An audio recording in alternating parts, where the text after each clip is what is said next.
Legion, it's Hadrian. Thank you for being here. Let's play some more Stellaris Distant Stars in our Dynastic Divinity series. We are bringing this series back in the 1 p.m. slot until, well, frankly, until I'm sick and tired of it. If you have not been following this series, and I'll talk about that in just a second. I've got a few things to say as we jump in here, but because there's some words of appreciation I want to share before I begin. But if you haven't been following, this series has had an interesting start on the channel because we got through 40 episodes. Obviously, this is episode 41. We got through 40 episodes. This is Old Orin. Whoa. That's Old Orin. There we go. That's Old Orin, by the way, the capital planet of the Divine Orinothi Hierocracy. We got through 40 episodes as this new custom race that I've created, as I tend to do when I play Stellaris, and it was relatively conflict-free. We did just finish conquering the Krithakan. Of course, this is the music that's playing. Of course it is. It's my favorite track in Stellaris. I didn't set this up. This is just the next track that happened to play when I click, okay, play the next song. I need to start an episode. Oh, I love it. All right, so we just finished conquering these guys, but aside from that, we have had a very, very, very conflict-free series. Even though we started out right next to the Organolix Destroyers are Fanatical Purifiers, and we were thinking in the early episodes of the series that they would be declaring war on me. They never did, and I really haven't had anyone declare war on me throughout the series. We haven't even had an endgame event. We had a whole discussion about whether or not there would be, because we set the endgame year to 2350 rather than 2400, and it's 2406 now. There hasn't been anything endgamey, and so we had a poll. I went to the community section of the channel and I was like, hey, what should I do? I mean, do you want me to just mercy kill this series at 40 episodes? Do you want to say, okay, we've had our fun, we've, established this big empire, or do we keep going? And you guys rather resoundingly were like, no, let's keep going. Let's see what happens if we play, for maybe another 20 episodes or however long it takes to achieve an actual victory. Speaking of that, let's have one more look at our current victory progress. Domination-wise, we're at 62 of 107. Federation-wise, of course, we are not part of a federation, and it's going to take some effort to become part of one if we want to go for that. If we went for a federation victory, we'd probably win pretty quickly, because the federation that we would be a part of, I think it would be this one here that you can see in purple and green. By the way, another thing that I want to say really quickly before I get to those words of gratitude is we are playing on the 2.1.2 patch, so there are a few notable differences when you are in diplomatic map mode, not empire map mode, but diplomatic map mode, and you select a particular empire, like we've got this empire selected right now, and you zoom in close enough, you can actually see our claims. So we have some claims still on our vassal, but if we select the Gokfurki Confederation, for instance, we can see that they have no claims whatsoever. That's not a good demonstration. Here's a good demonstration. Lots of claims. So you can select any empire on the map in diplomatic map mode and see that anytime you want. The other big change is that when you look at the orbit icon, if your fleets in orbit are not orbiting a world that actually has, or orbiting a station that actually has upkeep reduction, so a crew quarters, you will see a yellow orbit icon instead of a green orbit icon. So with that in mind, I'm actually, I had to remind myself the hotkey there, I'm going to give the order for my fleets to return to their various home ports. And we're going to use our jump, our gateways in order to do that. But you can see for the most part that, well, actually, your home base is the Genesis Station, Strathal, and okay, yeah. So that should all be good. But we're going to spend just a few episodes here getting reacquainted with the save and getting our feet wet again, and then maybe at the same time an event might begin, who knows. But then we're going to think about maybe what we need to do in order to push forward. I could go for joining a federation. That would, like I said, probably end things pretty quickly. But I want to take just a second, especially since we're playing a new patch, to figure some stuff out. We also need to release this vassal at long last, now that I've figured out how to actually do that, which we were, I think, thinking about in the previous episode. We talked about in the comments and I worked it out. So, because I thought you could just create a sector and release a vassal that way, but it's not quite that easy. So before I say anything more, before we jump into the episode, I just want to say thank you to those of you who have been enthusiastic about the series and who have been following and watching the series and have subscribed as a result of seeing the series, because very unexpectedly to me, Dynastic Divinity is now, I believe, in my top 5 videos. Definitely top 10, but I think maybe even top 5 last time I looked, of all time, which is pretty cool. And I didn't see that coming necessarily when I started this series because, we started the series to celebrate the Distant Stars story pack.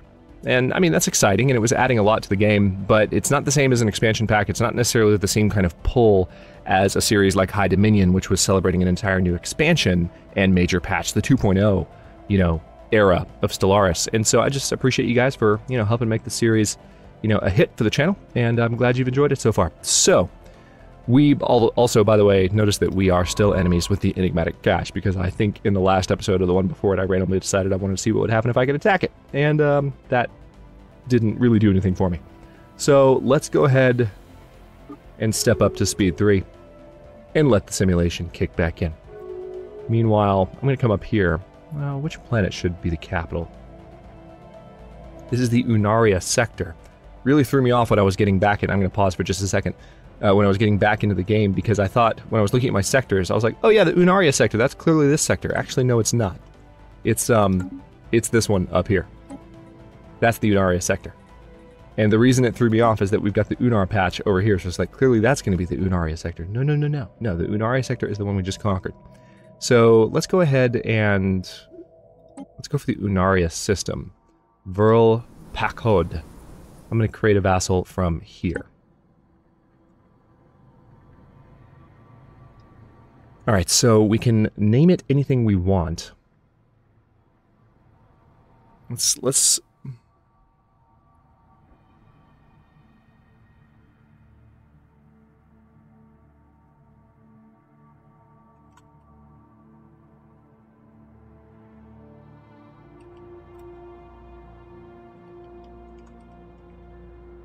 I feel like this is going to create some diplomatic... having them as a vassal after we just conquered them is going to create some diplomatic strife. But I'm going to do it anyway, just for dramatic purposes.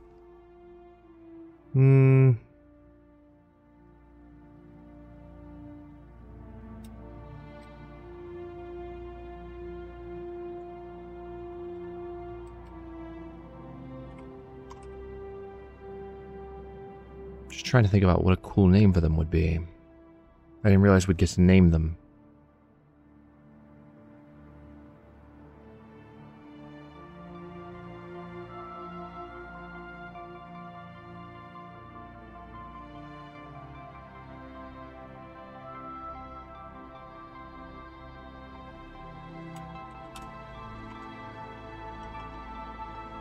Some combination of our species name and theirs, I think, is what I want to do. Okay, no. I tried to hit M there to go back out to the system map and look at everything overall. No, let's be harsh about this. Let's see. We'll use Krithaki. You know, it's similar to the Oranathi.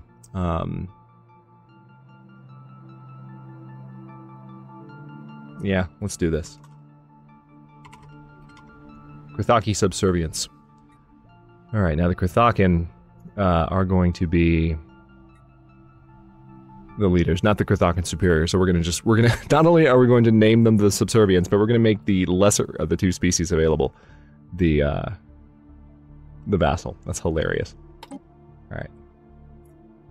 An alien empire now speaks to us in the language of the divine. Okay, so with that being done, we've got to communicate with them, and we can go ahead and offer a trade deal. We're going to transfer several systems, Bradam and Jataramus. This is going to take a little bit of time.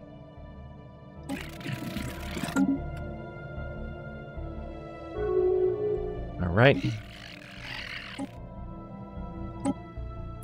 Because we've got to do it one... This is actually a little frustrating that we have to do this like this. We'd have to transfer... Alright. Yep, all of those.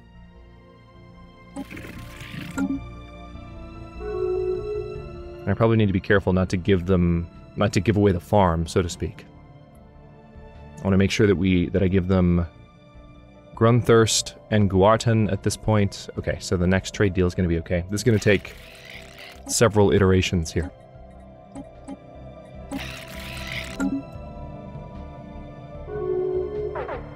Alright, and then... Yeah, everything here needs to be...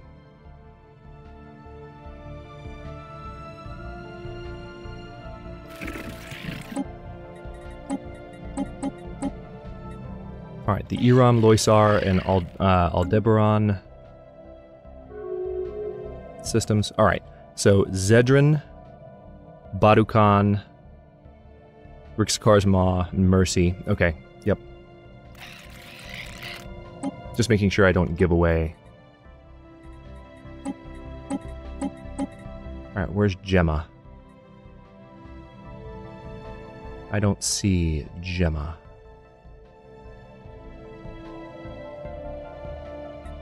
Yeah, I think Gemma is where...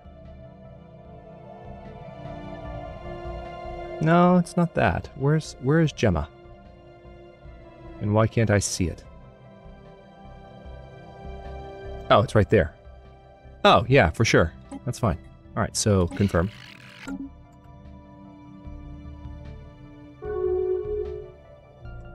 Alright, with that being done, yeah, I know, we're still not connected to them. So now we have to give them Beetlejuice, Nunkey, and then it looks like Castra is the next system. So Beetlejuice, Nunkey, and Castra. At least this is making them very loyal to us. We are not going to give them the Terminal Egress. Really wish there was a faster way to do this. Alright, so now Efrov, Tiam, Patragor.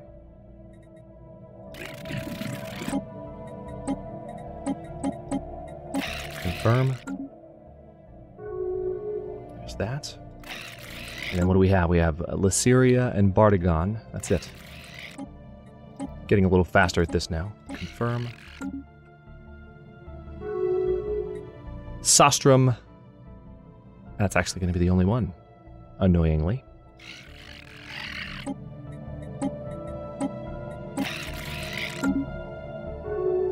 Should be a lot easier to do this. Akramalo.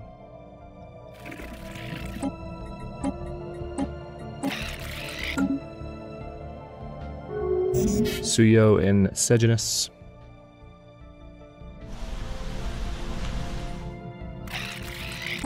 Clicking the wrong buttons there.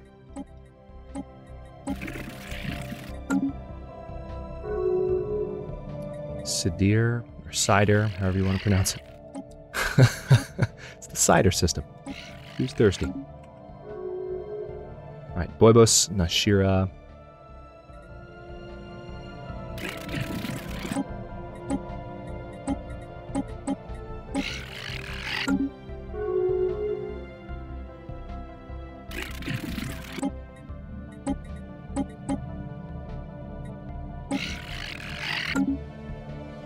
Alright, so now we're getting close.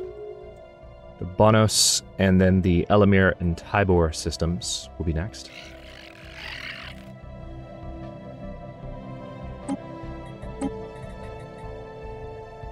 What's Jughum? Okay, that's... Transfer all of those. The spirits have granted us new wisdom. Nice. So now we have Flash Coolant, Energy Weapon Attack Speed. Let's do a quick research progress, or research project here. Building cost minus 5%, that sounds like the logical next choice to make. Okay, we're almost done here.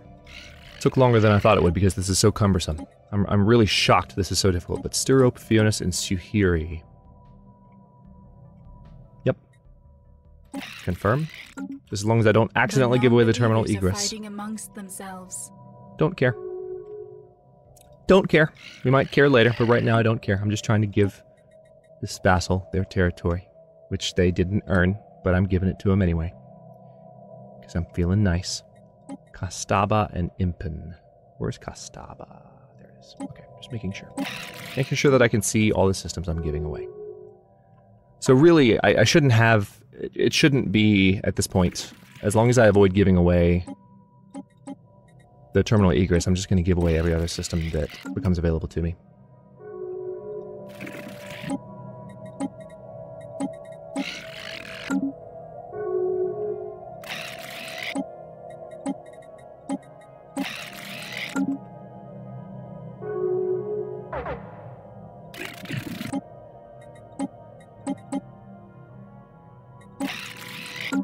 That might be it. And there we go. All right, we've got our vassal set up. Good lord, that took forever. But by virtue of having done that, let's close all these. We now have, we're back to normal with our starbase capacity, so we don't have any issues with our energy income. That took so much longer than anticipated. Holy crap. Almost wish I had done that off camera. I mean, I didn't have a choice once I started recording the episode because I already talked about so many other things. But, with that being done, we've got our ships on the way back to their various ports of call. And we are researching, let's have a look. We've got 48 months remaining on that. We have an extra core sector system that'll be available in 39 months. Also, hang on. We have these transport fleets around Pajatoron, which need to return to some homeworlds as well. Let's have them just come back to Old Orin.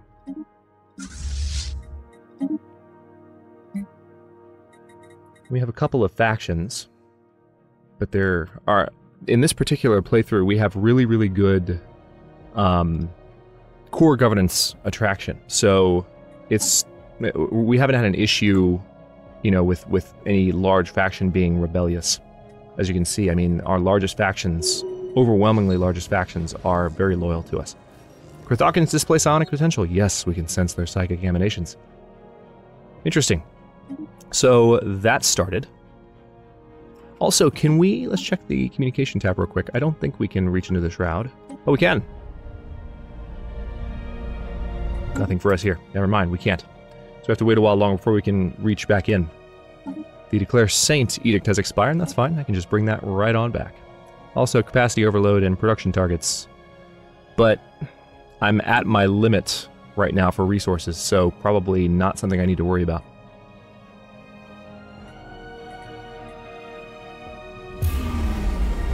That was fast. Alright, so they just became full psionic. And maybe, who knows? Alright, the Xin Empire has closed their borders. Let me go ahead and set up a few deals with these guys. If we offer a migration treaty to them, that will help intermingle.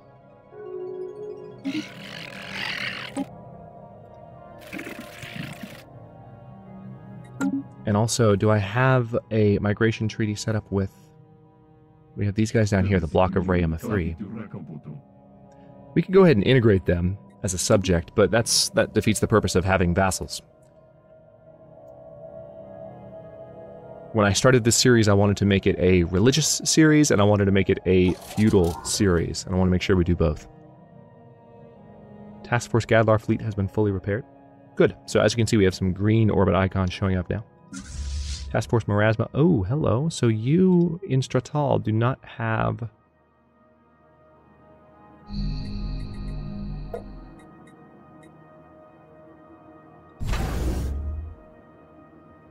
Yeah, there is not... That's frustrating. I didn't see that.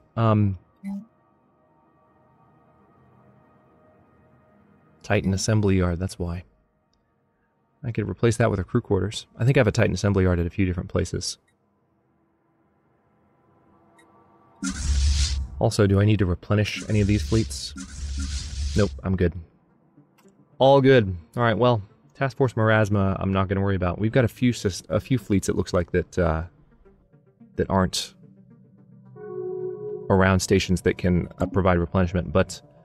Alright, so Federation Association status. The Alvathari Empire was given association status by the Celestial Concord. And let's take a look at this again, shall we? We said we'd get familiar with this. So a Federation must be at peace. That's one of the reasons we can't ask to join them. The Federation is currently not at peace. At all. The Ether Hatchling is following... Looks like Task Force Gadlar. And do I have admirals for all 4 fleets? Yes, I do. Excellent. The planets that I have in my core territory are mostly built up. If you haven't been reading the most recent dev diaries, you need to do so, by the way, because, you know, talking about High Dominion and 2.0, those were big patches for Stellaris. There's about to be a similarly big patch for some different systems that are getting an overhaul in coming months. So definitely start reading up on the dev diaries. I might do some coverage on them after a while, but I'm still trying to get the channel really humming again with the basic content that I want going, and that includes going back and finishing series like this. So I'm doing that first, but I might do some patch coverage once all of that is done. But holy crap, there's a lot of changes coming, and planets are going to be worked completely differently. Upgrading buildings is going to work completely differently. Pops are going to be complete. It's a lot. Martin just started a 4-part dev diary. Just check his Twitter account. Search for Martin Onward on Twitter, and you can use that to link to the dev diaries, or just go to Stellaris Wiki, look for them there. But there's a 4-part dev diary that he just started on just the planetary rework itself. Just that. It's crazy. Like I said, I'm still digesting all the information myself. The spirits have granted us new wisdom. Have they? Let's have a look.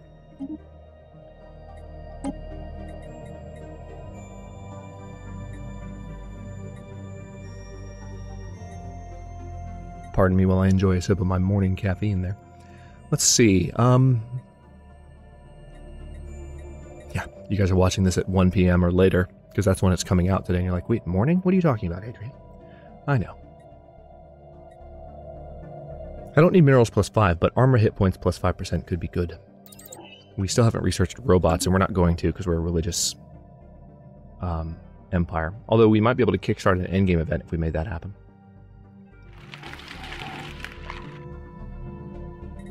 Alright, so right now, it looks like they're at war. The Mirov Compact and the Organolox.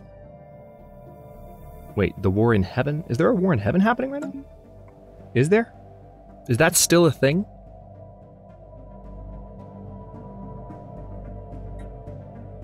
Maybe that's why things have been...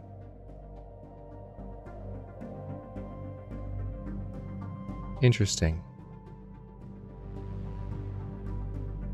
The Hadrian Interstellar Nation. Why does it say war in heaven?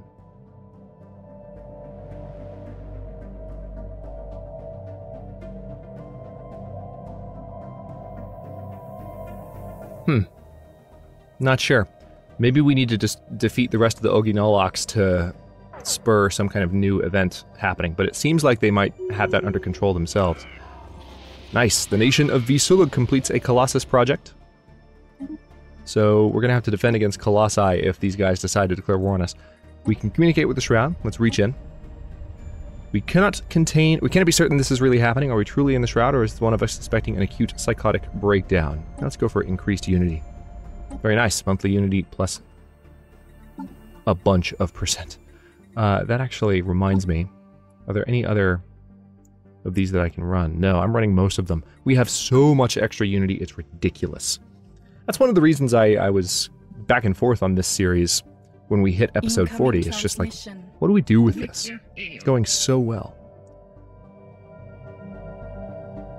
Alright, you want a Beryllium ore and you're going to give me minerals for it? I really don't have a need for the minerals, though. So, sorry. Are you guys taking care of this on your own? It seems like you are. The Organolox are not going to be around for much longer. We could totally declare on them, if I wanted to. I could put a starbase in Vana, which I haven't at this point, and use that as a front line. Oh yeah, we definitely have some worlds we can colonize. Which reminds me, I think I had a terraforming candidate, and I'm pretty sure I've already dealt with it, but let's go to the expansion planet really quickly. Yes, I've already dealt with it. I think that was that world right there. I don't have room for an additional core world at the moment, but I will in 16 months, and we will add that to our territory. Cannot bloody wait. Alright, so what I want to do is we're going to wait out the end of this war, because it looks like the Organolox are being swallowed alive. And as soon as that war is over, I might be able to join this federation, or at least see what that would take. And that would bring the series to an end pretty quickly. So what I'm going to try and do is maybe do that, because it doesn't make sense to me from a narrative standpoint that just to end the series, we would go out and kill a bunch of people that we've otherwise not fought with for the entire series. They might have to provoke us, and that would be a narrative justification. But we'll see if we can join the Federation somehow. It wasn't looking like we had the best chance of that previously. But we'll try it again. What do we got? You want gray dust? No. It wasn't looking like we had the best chance of that, but we're going to try anyway. And maybe in the process of that happening, an endgame event will actually kick up. And if that occurs, then we will have something to do for these final few episodes. I think that would be rather dramatic and fun. It's all about the suspense, really. I just started a new series in Total War called Camillus, and I don't fight battles on the field in Total War when I'm doing a YouTube campaign anymore, unless I feel like there's a real sense of suspense to the battle. Otherwise, you know, why are we taking the time to go through and watch that entire conflict, you know, when we could be playing on the campaign map? Same principle here. It's like, you know, let's keep the series going if there's, you know, dramatic reason to. So we're going to see if we can get that in these last few episodes here. Through hard work and experience, scientist Modric Den Adazga has developed new skills. The Voidcraft expertise. Okay, we have a few ambitions that have expired. Omnifarious acquisition and scientific revolution need to be re-upped. That's not a problem at all whatsoever. Let's clear those. And we are 26 minutes in the episode. Where does the time go? I'll stop this one here. In the next one, we are going to watch the end of the Oginolox destroyers at long last. And then we'll see where we go from there. Thanks for watching. If you enjoyed this one, don't forget to like the video and subscribe to follow along. New episodes of Dynastic Divinity are going to be coming out every day at 1 p.m. Eastern Time until the series wraps up, which could be relatively soon. We'll see. Or we might have all the way till episode 60 before we're done and take another break. I don't think that's going to happen, but, you know, I'm open at this point as long as I've got the time to keep the series going to doing that. So we'll see how it goes. Again, comments are always welcome. Let me know what you think, and I will see you next time.